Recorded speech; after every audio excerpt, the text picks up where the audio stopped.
দোষ 1 জানুয়ারি তো এবার তোরা পিকনিক করবি না?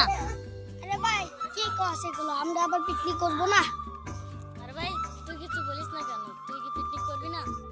চল আজকে নদীর কিনারে পিকনিক করি। হ্যাঁ ভাই।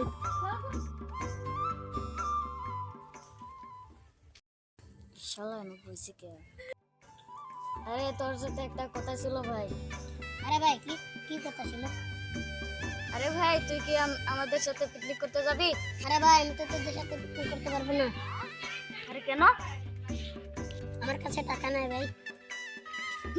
তোদের মতো গরিব মিসকিনদের সাথে বন্ধু করাটাই ভুল। শালা যা এখান থেকে, ছোট লোক।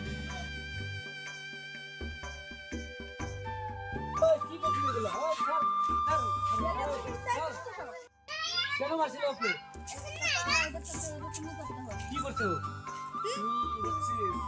তোরা মানুষকে মানুষ ভাবিস না, বুঝছো? তোদের মতো মানুষের জন্য আমাদের সমাজটা বদনাম হয়েছে। আরে তোরা তো একজন মুসলমান নাকি? তোরা যেদিনকে বছরে 5 দিন বাঁচিস না সেটা ভুল। আমাদের বছরের 5 দিন হলো মহররম, ঠিক আছে? তো আজকে তোমাদের মসজিদে গিয়ে নামাজ পড় আর আল্লাহর কাছে তওবা কর। ঠিক আছে চাচা, আমি আজকে থেকে নামাজ পড়ব। আরে ভাই আমাকে মাফ করে দাও। ঠিক আছে ভাই, নামাজ পড়ো আর নামাজ শুরু করো।